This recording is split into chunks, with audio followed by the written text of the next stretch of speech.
Price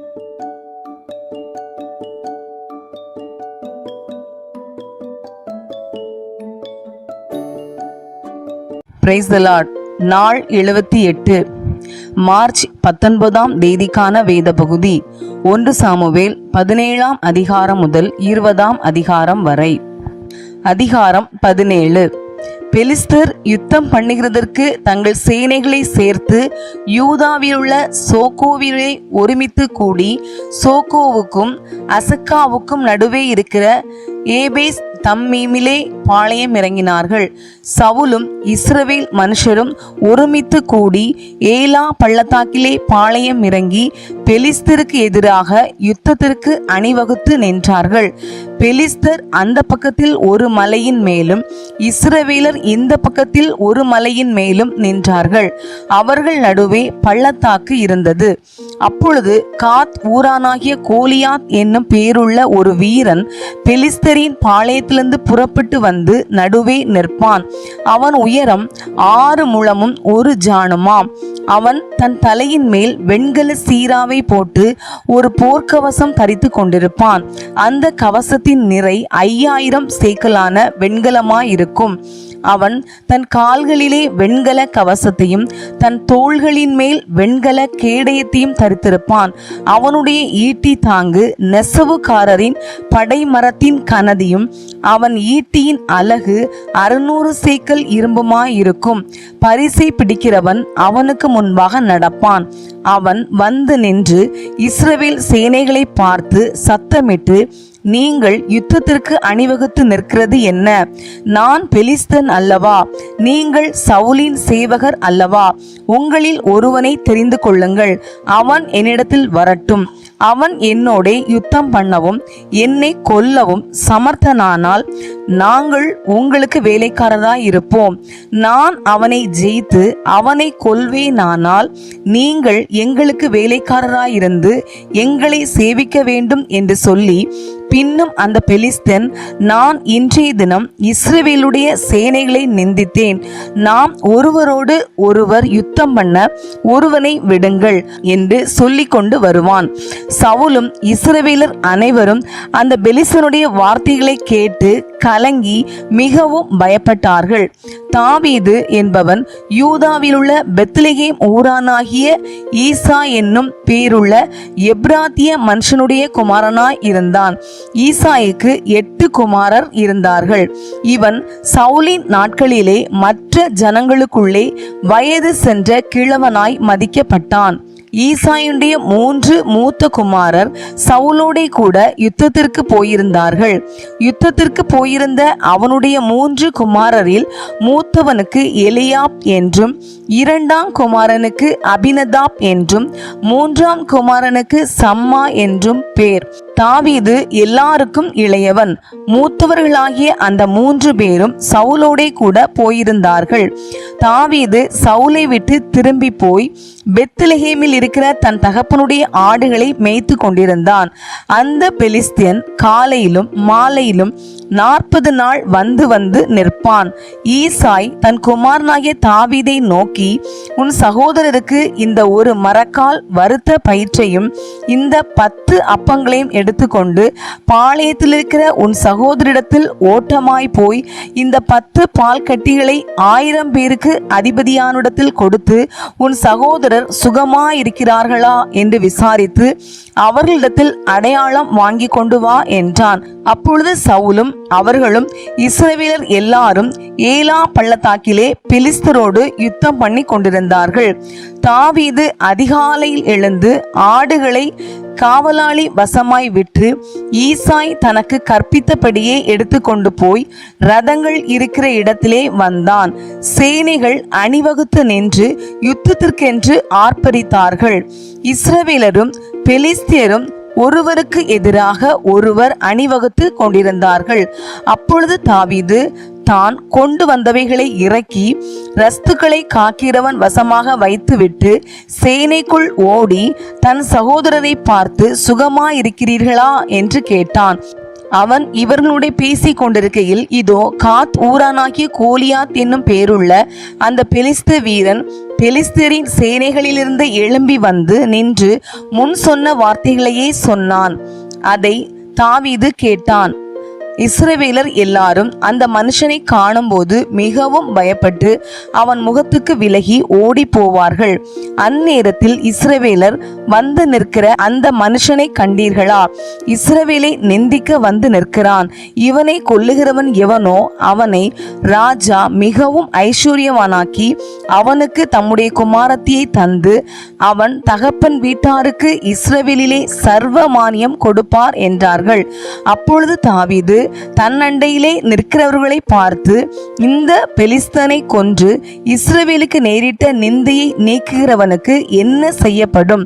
ஜீவனுள்ள தேவனுடைய சேனைகளை நிந்திக்கிறதற்கு விருத்த சேதனம் இல்லாத இந்த பெலிஸ்தன் எம்மாத்திரம் என்றான். அதற்கு ஜனங்கள், அவனை கொல்லுகிறவனுக்கு இன்னபடி செய்யப்படும் என்று முன் சொன்ன வார்த்தைகளையே அவனுக்கு சொன்னார்கள். அந்த மனுஷரோடே அவன் பேசிக் கொண்டிருக்கிறதை அவன் மூத்த சகோதரனாகிய எலியாப் கேட்டபோது அவன் தாவீதின் மேல் கோபம் கொண்டு, நீ இங்கே வந்தது என்ன? வனாந்திரத்தில் உள்ள அந்த கொஞ்ச ஆடுகளை நீ யார் வசத்தில் விட்டாய்? யுத்தத்தை பார்க்க அல்லவா வந்தாய்? உன் துணிகரத்தையும் உன் இருதயத்தின் அகங்காரத்தையும் நான் அறிவேன் என்றான். அதற்கு தாவீது, நான் இப்பொழுது செய்தது என்ன? நான் வந்ததற்கு முகாந்திரம் இல்லையா என்று சொல்லி அவனை விட்டு வேறொருவனிடத்தில் திரும்பி அந்த பிரகாரமாகவே கேட்டான். ஜனங்கள் முன் போலவே உத்தரவு சொன்னார்கள். தாவீது சொன்ன வார்த்தைகளை அவர்கள் கேட்டு அதை சவுலின் சமூகத்தில் அறிவித்தார்கள். அப்பொழுது அவன் அவனை அழைப்பித்தான். தாவீது சவுலை நோக்கி, இவன் நிமித்தம் ஒருவனுடைய இருதயமும் கலங்க வேண்டியதில்லை. உம்முடைய அடியானாகிய நான் போய் இந்த பெலிஸ்தனோடே யுத்தம் பண்ணுவேன் என்றான். அப்பொழுது சவுல் தாவீதை நோக்கி, நீ இந்த பெலிஸ்தனோடே எதிர்த்து யுத்தம் பண்ண உன்னால் ஆகாது. நீ இளைஞன், அவனோ தன் சிறு வயது முதல் யுத்த வீரன் என்றான். தாவீது சவுலை பார்த்து, உம்முடைய அடியான் என் தகப்பனுடைய ஆடுகளை மேய்த்து கொண்டிருக்கிற போது ஒரு விசை ஒரு சிங்கமும் ஒரு விசை ஒரு கரடியும் வந்து மந்தையில் இருக்கிற ஒரு ஆட்டை பிடித்து கொண்டது. நான் அதை தொடர்ந்து போய் அதை அடித்து அதை அதன் வாய்க்கு தப்புவித்தேன். அது என்மேல் பாய்ந்த போது நான் அதன் தாடியை பிடித்து அதை அடித்து கொன்று போட்டேன். அந்த சிங்கத்தையும் அந்த கரடியையும் உம்முடைய அடியானாகிய நான் கொன்றேன். விருத்த சேதனம் இல்லாத இந்த பெலிஸ்தியனும் அவைகளில் ஒன்றை போல இருப்பான். அவன் ஜீவனுள்ள தேவனுடைய சேனைகளை நிந்தித்தானே என்றான். பின்னும் தாவீது, என்னை சிங்கத்தின் கைக்கும் கரடியின் கைக்கும் தப்புவித்த கர்த்தர் இந்த பெலிஸ்தனுடைய கைக்கும் தப்புவிப்பார் என்றான். அப்பொழுது சவுல் தாவீதை பார்த்து, போ, கர்த்தர் உன்னுடனே கூட இருப்பாராக என்றான். சவுல் தாவீதுக்கு தன் வஸ்திரங்களை உடுத்துவித்து வெண்கலமான ஒரு சீராவை அவன் தலையின் மேல் போட்டு ஒரு கவசத்தையும் அவனுக்கு தரிப்பித்தான். அவனுடைய பட்டயத்தை தாவீது தன் வஸ்திரங்கள் மேல் கட்டி கொண்டு அதிலே அவனுக்கு பழக்கமில்லாததினால் நடந்து பார்த்தான். அப்பொழுது தாவீது சவுலை நோக்கி, நான் இவைகளை போட்டுக்கொண்டு போகக்கூடாது, இந்த அப்பியாசம் எனக்கு இல்லை என்று சொல்லி அவைகளை களைந்து போட்டு தன் தடியை கையிலே பிடித்து கொண்டு ஆற்றில் இருக்கிற 5 கூழாங்கல்லுகளை தெரிந்தெடுத்து அவைகளை மேய்ப்பருக்குரிய தன்னுடைய அடைப்பையிலே போட்டு தன் கவனை தன் கையிலே பிடித்து கொண்டு அந்த பெலிஸ்தனண்டையிலே போனான். பெலிஸ்தனும் நடந்து தாவீதண்டைக்கு கிட்டி வந்தான். பரிசையை பிடிக்கிறவன் அவனுக்கு முன்பாக நடந்தான். பெலிஸ்தன் சுற்றி பார்த்து தாவீதை கண்டு அவன் இளைஞனும் சௌந்தரிய ரூபமான சிவந்த மேனியும் உள்ளவனுமாய் இருந்தபடியினால் அவனை அசட்டை பண்ணினான். பெலிஸ்தன் தாவீதை பார்த்து, நீ தடிகளோடே என்னிடத்தில் வர நான் நாயா என்று சொல்லி அவன் தன் தேவர்களை கொண்டு தாவீதை சபித்தான். பின்னும் அந்த பெலிஸ்தன் தாவீதை பார்த்து, என்னிடத்தில் வா, நான் உன் மாம்சத்தை ஆகாயத்து பறவைகளுக்கும் காட்டு மிருகங்களுக்கும் கொடுப்பேன் என்றான். அதற்கு தாவீது பெலிஸ்தனை நோக்கி, நீ பட்டயத்தோடும் ஈட்டியோடும் கேடகத்தோடும் என்னிடத்தில் வருகிறாய், நானோ நீ நிந்தித்த இஸ்ரவேலுடைய இராணுவங்களின் தேவனாகிய சேனைகளுடைய கர்த்தரின் நாமத்திலே உன்னிடத்தில் வருகிறேன். இன்றைய தினம் கர்த்தர் உன்னை என் கையில் ஒப்பு கொடுப்பார். நான் உன்னை கொன்று உன் தலையை உன்னை விட்டு வாங்கி பெலிஸ்தருடைய பாளையத்தின் பிணங்களை இன்றைய தினம் ஆகாயத்து பறவைகளுக்கும் பூமியின் காட்டு மிருகங்களுக்கும் கொடுப்பேன். அதனால் இஸ்ரவேலில் தேவன் ஒருவர் உண்டு என்று பூலோகத்தார் எல்லாரும் அறிந்து கொள்வார்கள். கர்த்தர் பட்டயத்தினாலும் ஈட்டியினாலும் ரட்சிக்கிறவர் அல்ல என்று இந்த ஜனக்கூட்டமெல்லாம் அறிந்து கொள்ளும். யுத்தம் கர்த்தருடையது, அவர் உங்களை எங்கள் கையில் ஒப்பு கொடுப்பார் என்றான். அப்பொழுது அந்த பெலிஸ்தன் எழும்பி தாவீதுக்கு எதிராக கிட்டி வருகையில் தாவீது தீவிரமாய் அந்த சேனைக்கும் அந்த பெலிஸ்தனுக்கும் எதிராக ஓடி தன் கையை அடைப்பத்திலே போட்டு அதிலிருந்து ஒரு கல்லை எடுத்து கவனிலே வைத்து சுழற்றி பெலிஸ்தனுடைய நெற்றியிலே பட எறிந்தான். அந்த கல் அவன் நெற்றியில் பதிந்து போனதினால் அவன் தரையிலே முகங்குப்புற விழுந்தான்.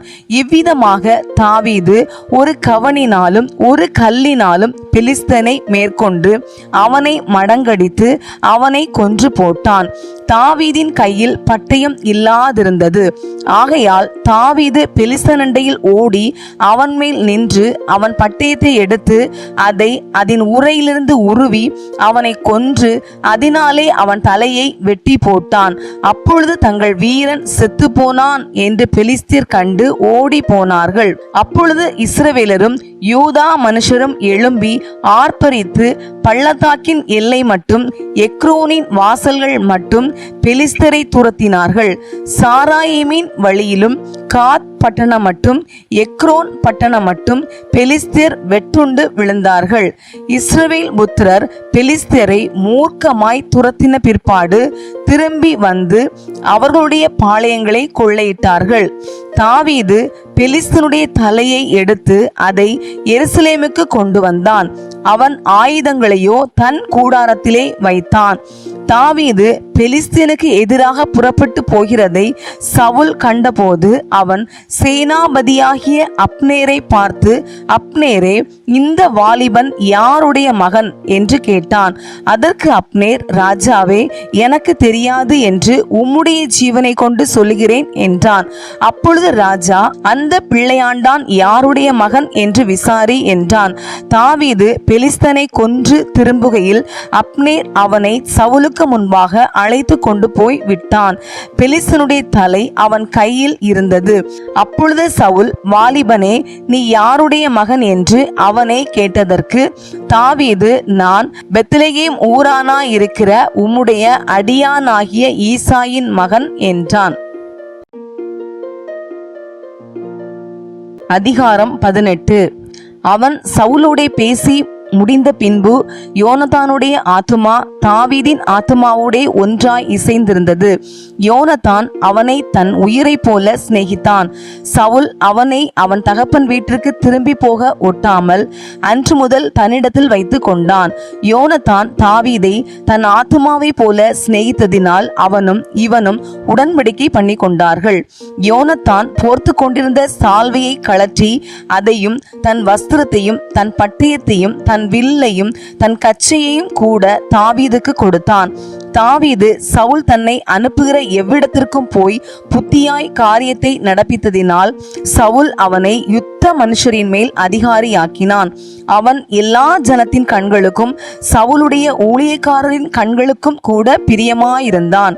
தாவீது பெலிஸ்தனை கொன்று திரும்பி வந்த பின்பு ஜனங்கள் திரும்ப வரும்போதும் ஸ்திரீகள் இஸ்ரவேலின் சகல பட்டணங்களிலும் இருந்து ஆடல் பாடலுடன் புறப்பட்டு மேளங்களோடும் கீத வாத்தியங்களோடும் சந்தோஷமாய் ராஜாவாகிய சவுலுக்கு எதிர்கொண்டு வந்தார்கள். அந்த ஸ்திரீகள் ஆடி பாடுகையில் சவுல் சவுல் கொன்றது 1000, தாவீது கொன்றது 10000 என்று முறை முறையாக பாடினார்கள். அந்த வார்த்தை சவுலுக்கு விசனமாயிருந்தது. அவன் மிகுந்த எரிச்சல் அடைந்து, தாவீதுக்கு 10000, எனக்கோ 1000 கொடுத்தார்கள், இன்னும் ராஜாங்க மாத்திரம் அவனுக்கு குறைவாய் இருக்கிறது என்று சொல்லி அந்நாள் முதற்கொண்டு சவுல் தாவீதை காய்மகாரமாய் பார்த்தான். மறுநாளிலே தேவனால் விடப்பட்ட பொல்லாத ஆவி சவுலின் மேல் இறங்கிற்று. அவன் வீட்டிற்குள்ளே தீர்க்கதரிசனம் சொல்லிக் கொண்டிருந்தான். அப்பொழுது தாவீது தினந்தோறும் செய்கிறபடி தன் கையினால் சுரமண்டலத்தை வாசித்து கொண்டிருந்தான். சவுலின் கையிலே ஈட்டி இருந்தது. அப்பொழுது சவுல் தாவீதை சுவரோடே சேர்த்து உருவ குத்தி போடுவேன் என்று ஈட்டியை அவன் மேல் எறிந்தான். ஆனாலும் தாவீது விலகி 2 தரம் அவனுக்கு தப்பினான். கர்த்தர் தாவீதோடே கூட இருக்கிறார் என்றும் தன்னை விட்டு விலகி போனார் என்றும் சவுல் கண்டு தாவீதுக்கு பயந்து அவனை தன்னை விட்டு அப்புறப்படுத்தி அவனை 1000 பேருக்கு அதிபதியாக வைத்தான். அப்படியே அவன் ஜனத்திற்கு முன்பாக போக்கும் வரத்துமாய் இருந்தான். தாவீது தன் செய்கைகளில் எல்லாம் புத்திமானாய் நடந்தான். கர்த்தர் அவனோடே கூட இருந்தார். அவன் மகா புத்திமானாய் நடக்கிறதை சவுல் கண்டு அவனுக்கு பயந்திருந்தான்.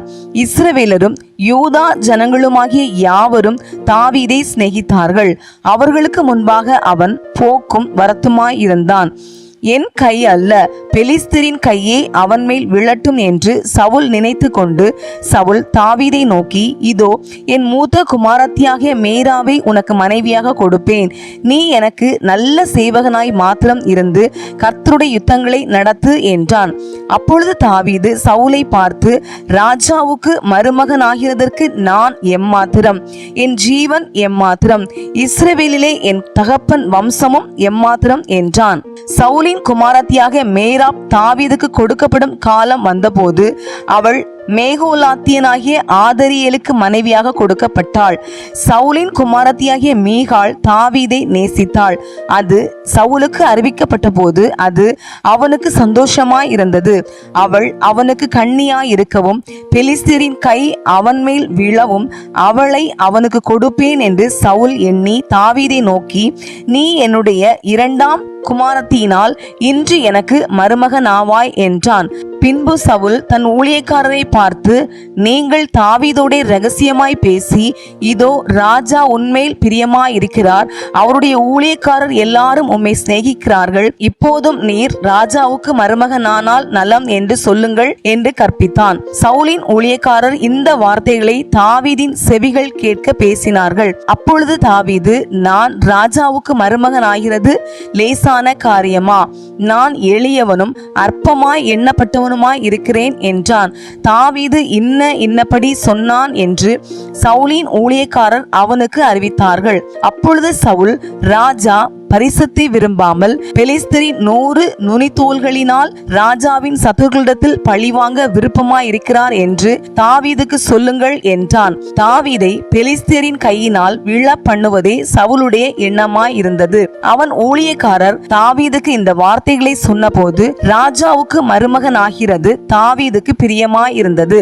அதற்கு குறித்த நாட்கள் நிறைவேறும் முன்னே தாவீது எழுந்து தன் மனுஷரை கூட்டிக் கொண்டு போய் பெலிஸ்தரில் 200 பேரை வெட்டி அவர்கள் நுனி தோள்களை கொண்டு வந்து தான் ராஜாவுக்கு மருமகனாகும் படிக்கு அவைகளை ராஜாவுக்கு எண்ணி செலுத்தினான். அப்பொழுது சவுல் தன் குமாரத்தியாகிய மீகாளை அவனுக்கு மனைவியாக கொடுத்தான். கர்த்தர் தாவீதோடு இருக்கிறார் என்று சவுல் கண்டறிந்து கொண்டான். சவுலின் குமாரத்தியாகிய மீகாளும் அவனை நேசித்தாள். ஆகையால் சவுல் இன்னும் அதிகமாய் தாவீதுக்கு பயந்து தான் உயிரோடு இருந்த நாளெல்லாம் தாவீதுக்கு சத்துருவாய் இருந்தான். பெலிஸ்தருடைய பிரபுக்கள் புறப்படுகிற போதெல்லாம் தாவீது சவுலுடைய ஊழியக்காரர் எல்லாரை பார்க்கிலும் புத்திமானாய் நடந்து கொண்டான். அவன் பேர் மிகவும் கனம் பெற்றது. அதிகாரம் 19. தாவீதை கொன்று போடும்படிக்கு சவுல் தன் குமாரனாகிய யோனத்தானோடும் தன் ஊழியக்காரர் எல்லாரோடும் பேசினான். சவுலின் குமாரனாகிய யோனத்தானோ தாவீதின் மேல் மிகவும் பிரியமாயிருந்தான். அதனால் யோனத்தான் தாவீதுக்கு அதை அறிவித்து, என் தகப்பனாகிய சவுல் உம்மை கொன்று போட வகை தேடுகிறார். இப்போதும் நாளை காலமே நீர் எச்சரிக்கையாயிருந்து மறைவான இடத்தில் ஒளித்து கொண்டிரும். நான் புறப்பட்டு வந்து நீர் வெளியிலிருக்கும் இடத்தில் என் தகப்பன் பக்கத்திலே நின்று உமக்காக என் தகப்பனோடே பேசி நடக்கும் காரியத்தை கண்டு உமக்கு அறிவிப்பேன் என்றான். அப்படியே யோனத்தான் தன் தகப்பனாகிய சவுலோடே தாவீதுக்காக நலமாய் பேசி, ராஜா தம்முடைய அடியானாகிய தாவீதுக்கு விரோதமாய் பாவம் செய்யாதிருப்பாராக. அவன் உமக்கு விரோதமாய் பாவம் செய்யவில்லை. அவன் செய்கைகள் உமக்கு மெத்த உபயோகமாய் இருக்கிறதே. அவன் தன் பிராணனை தன் கையிலே வைத்து கொண்டு அந்த பெலிஸ்தனை கொன்றதினாலே கர்த்தர் இஸ்ரவேலுக்கெல்லாம் பெரிய இரட்சிப்பை கட்டளையிட்டதை நீர் கண்டு சந்தோஷப்பட்டீரே.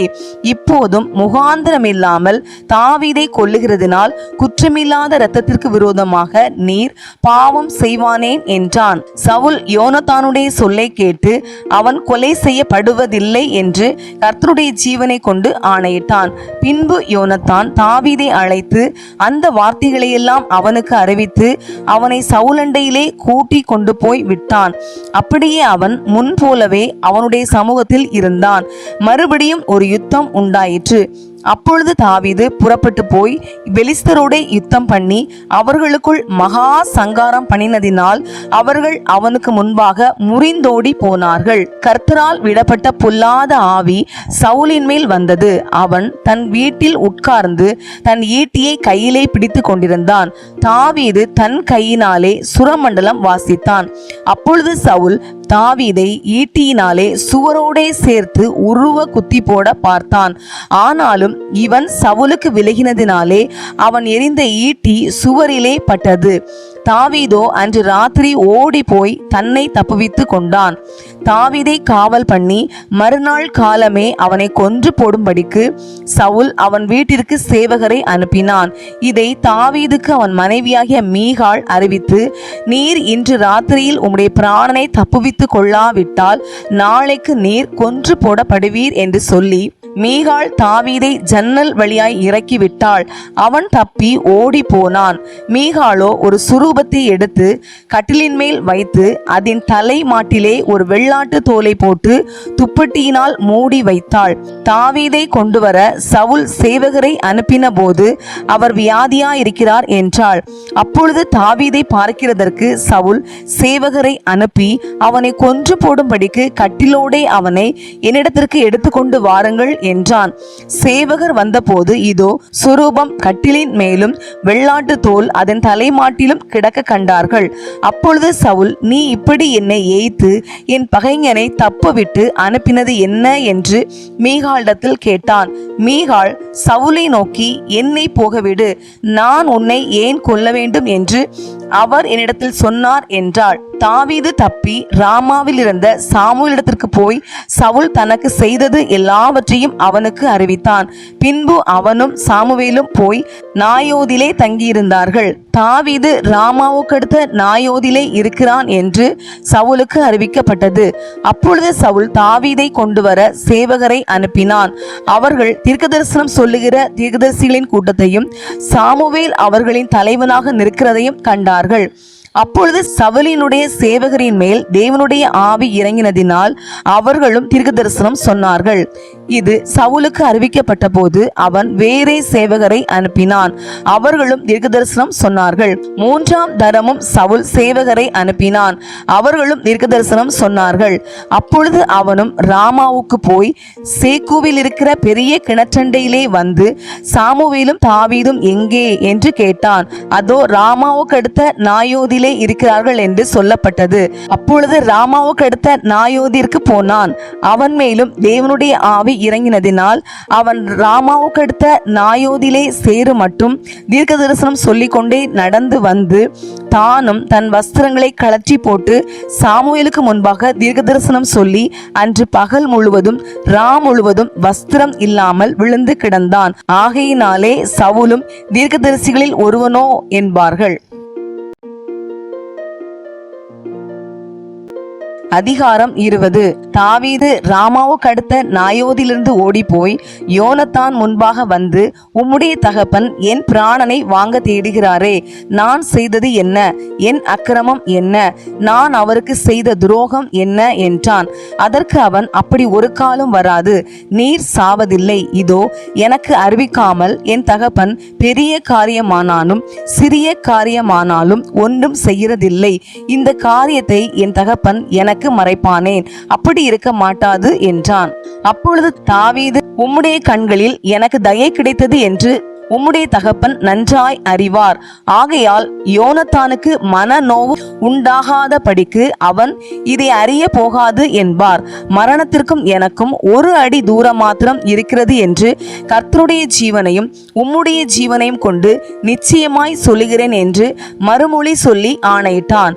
அப்பொழுது யோனத்தான் தாவீதை பார்த்து, உமது மனவிருப்பம் இன்னது என்று சொல்லும், அதன்படி உமக்கு செய்வேன் என்றான்.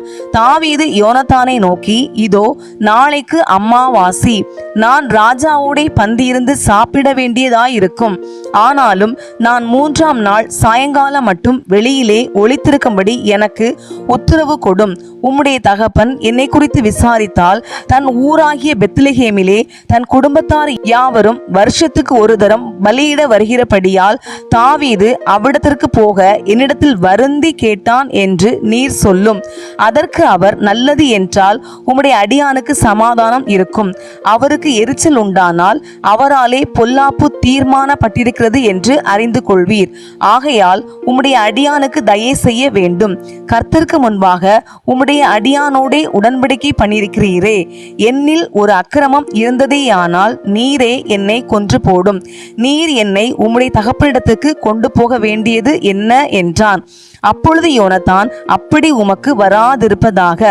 உமக்கு பொல்லாப்பு செய்ய என் தகப்பனாலே தீர்மானித்திருக்கிறது என்று நான் நிச்சயமாய் அறிந்தேனானால் நான் அதை உமக்கு அறிவிக்காதிருப்பேனா என்றான். தாவீது யோனத்தானை நோக்கி, உம்முடைய தகப்பன் கடினமான உத்தரம் சொன்னால் அதை யார் எனக்கு அறிவிப்பார் என்றான். அப்பொழுது யோனத்தான் தாவீதை பார்த்து, ஊருக்கு வெளியே போவோம் வாரும் என்றான். இருவரும் வெளியே புறப்பட்டு போனார்கள். அப்பொழுது யோனத்தான் இஸ்ரவேலின் தேவனாகிய கர்த்தரை முன்னிட்டு தாவீதை நோக்கி, நான் நாளையாவது மறுநாளிலாவது என் தகப்பனுடைய மனதை அறிந்து கொண்டு அவர் தாவீதின் மேல் தயவாயிருக்கிறார் என்று கண்டும் அதை அப்போது உமது செவிகளுக்கு வெளிப்படுத்தும்படிக்கு உமக்கு சொல்லி அனுப்பாதிருந்தால் இஸ்ரவேலின் தேவனாகிய கர்த்தர் யோனத்தானுக்கு அதற்கு சரியாகவும் அதற்கு அதிகமாகவும் செய்ய கடவர். ஆனாலும் உமக்கு தீங்கு செய்ய என் தகப்பனுக்கு பிரியமாயிருந்தால் அதை உமது செவிகளுக்கு வெளிப்படுத்தி நீர் சமாதானத்தோடே போகும்படிக்கு உம்மை அனுப்பிவிடுவேன். கர்த்தர் என் தகப்பனோடு இருந்தது போல் உம்மோடும் இருப்பாராக. மேலும் நான் உயிரோடு இருக்கையில் நான் சாகாதபடிக்கு நீர் கர்த்தரின் நிமித்தமாய் எனக்கு தயை செய்ய வேண்டியதும் அல்லாமல் கர்த்தர் தாவீதின் சத்துருக்களாகிய ஒவ்வொருவரையும் பூமியின் மேல் இராதபடிக்கு வேர் அறுக்கும் போதும் நீர் என்றைக்கும் உமது தயவை என் வீட்டை விட்டு அகற்றிவிடாமலும் இருக்க வேண்டும் என்றான். இப்படி யோனத்தான் தாவீதின் குடும்பத்தோடே உடன்படிக்கை பண்ணி தாவீதுடைய சத்துருக்களின் கையிலே கர்த்தர் கணக்கு கேட்பாராக என்று சொல்லி யோனத்தான் தாவீதை மிகவும் சிநேகித்தபடியினால் பின்னும் அவனுக்கு ஆணையிட்டான். தன் உயிரை சிநேகித்தது போல அவனை சிநேகித்தான். பின்பு யோனத்தான் தாவீதை பார்த்து, நாளைக்கு அமாவாசி, நீர் உட்கார வேண்டிய இடம் காலியாயிருப்பதினால் உம்மை குறித்து விசாரிக்கப்படும். காரியம் நடந்தபோது 3ஆம் நாளிலே நீர் ஒளித்திருக்கும் இடத்திற்கு தீவிரித்து வந்து ஏசேல் என்னும் கல்லண்டையில் உட்கார்ந்திரும். அப்பொழுது நான் குறிப்பு வைத்து எய்கிறது போல அதற்கு பக்கமாக 3 அம்புகளை எய்து நீ போய் அந்த அம்புகளை தேடி வா என்று ஒரு பிள்ளையாண்டானை அனுப்புவேன். இதோ அம்புகள் உனக்கு இப்புறத்திலே கிடக்கிறது, அவைகளை எடுத்து கொண்டு வா என்று பிள்ளையாண்டானிடத்தில் நான் சொன்னால் நீர் வாரும். அப்பொழுது ஒன்றும் இல்லை, உமக்கு சமாதானம் இருக்கும் என்று கர்த்தருடைய ஜீவனை கொண்டு சொல்லுகிறேன். இதோ அம்புகள் உனக்கு அப்புறத்திலே கிடக்கிறது என்று நான் அந்த பிள்ளையாண்டானிடத்தில் சொன்னால் நீர் போய்விடும். அப்பொழுது கர்த்தர் உம்மை போக சொல்லுகிறார் என்று அறியும். நீரும் நானும் பேசிக்கொண்ட காரியத்திற்கு இதோ கர்த்தர் எனக்கும் உமக்கும் என்றைக்கும் நடு நிற்கும் சாட்சி என்றான். அப்படியே தாவீது வெளியிலே ஒளித்து கொண்டிருந்தான். அமாவாசை ஆன போது ராஜா போஜனம் பண்ண உட்கார்ந்தான். ராஜா சுவரண்டையில் இருக்கிற தன் இடத்தில் எப்போதும் போல் உட்கார்ந்த போது யோனத்தான் எழுந்திருந்தான். அப்னேரோ சவுலுடைய பக்கத்தில் உட்கார்ந்தான். தாவீது இருக்கும் இடம் காலியாய் இருந்தது. ஆனாலும் அவன் தீட்டாயிருக்கிறானாக்கும். அவன் தீட்டுப்பட்டுத்தான் இருக்க வேண்டும் என்று அன்றைய தினம் சவுல் ஒன்றும் சொல்லவில்லை. அமாவாசைக்கு மறுநாளிலும் தாவீது இருக்கும் இடம் காலியாயிருந்தது. அப்பொழுது சவுல், ஈசாயின் மகன் நேற்றும் இன்றும் போஜனத்துக்கு வராதே போனது என்ன என்று தன் குமாரனாகிய யோனத்தானை கேட்டான். யோனத்தான் சவுலுக்கு பிரதியுத்தரமாக, பெத்லெகேம் மட்டும் போக தாவீது என்னிடத்தில் வருந்தி கேட்டு அங்கே நான் போக வேண்டும். எங்கள் குடும்பத்தார் ஊரிலே பலியிட போகிறார்கள். என் தமையன் என்னை வரும்படி கட்டளையிட்டார்.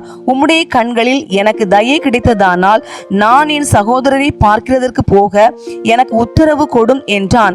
இதனாலே தான் அவன் ராஜாவின் பந்திக்கு வரவில்லை என்றான். அப்பொழுது சவுல் யோனத்தான் மேல் கோபம் மூண்டவனாகி அவனை பார்த்து, இரண்டகமும் மாறுபாடும் உள்ளவளின் மகனே, நீ உனக்கு வெட்கமாகவும் உன் தாயின் மானத்திற்கு வெட்கமாகவும் ஈசாயின் மகனை தோழனாக தெரிந்து கொண்டிருக்கிறதை நான் அறியேனோ? ஈசாயின் மகன் பூமியின் மேல் உயிரோடு இருக்கும் நாள் வரையும் நீயானாலும் உன் ராஜ்யபாரமானாலும் நிலைப்படுவதில்லை. இப்போதே அவனை அழைப்பித்து என்னிடத்தில் கொண்டு வா, அவன் சாக வேண்டும் என்றான். யோனத்தான் தன் தகப்பனாகிய சவுலுக்கு பிரதியுத்தரமாக, அவன் ஏன் கொல்லப்பட வேண்டும்? அவன் என்ன செய்தான் என்றான். அப்பொழுது சவுல் அவனை குத்தி போட அவன் மேல் ஈட்டியை எறிந்தான். ஆகையால் தாவீதை கொன்று போட தன் தகப்பன் தீர்மானித்திருக்கிறான் என்பதை யோனத்தான் அறிந்து கொண்டு கோபதாபமாய் பந்தியை விட்டு எழுந்திருந்து போய் அமாவாசையின் மறுநாளாகிய அன்றைய தினம் போஜனம் பண்ணாதிருந்தான். தன் தகப்பன் தாவீதை நிந்தித்து சொன்னது அவனுக்கு மன நோவாய் இருந்தது. மறுநாள் காலமே யோனத்தான் தாவீதுக்கு குறித்த நேரத்திலே ஒரு சிறு பிள்ளையாண்டானை கூட்டிக் கொண்டு வெளியே புறப்பட்டு போய் பிள்ளையாண்டானை நோக்கி, நீ ஓடி நான் ஏகிற அம்புகளை தேடி எடுத்துக்கொண்டு வா என்று சொல்லி அந்த பிள்ளையாண்டான் ஓடும்போது அவனுக்கு அப்பாலே போகும்படி ஒரு அம்பை எய்தான். யோனத்தான் எய்த அம்பிருக்கும் இடம் மட்டும் பிள்ளையாண்டான் போன போது, அம்பு உனக்கு இன்னும் அப்பால் இருக்கிறது அல்லவா என்று யோனத்தான் பிள்ளையாண்டானுக்கு பிறகே இருந்து கூப்பிட்டான். நீ தரித்து நிற்காமல் தீவிரித்து பொட்டென போ என்றும் யோனத்தான் பிள்ளையாண்டானுக்கு பிறகே இருந்து கூப்பிட்டான்.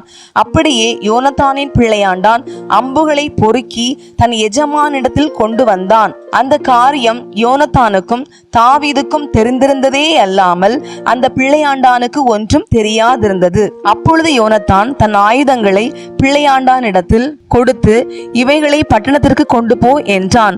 பிள்ளையாண்டான் போன பின்பு தாவீது தென்புறமான இடத்திலிருந்து எழுந்து வந்து தரையிலே முகங்குப்புற விழுந்து 3 விசை வணங்கினான். அவர்கள் ஒருவரை ஒருவர் முத்தம் செய்து அழுதார்கள். தாவீது மிகவும் அழுதான்.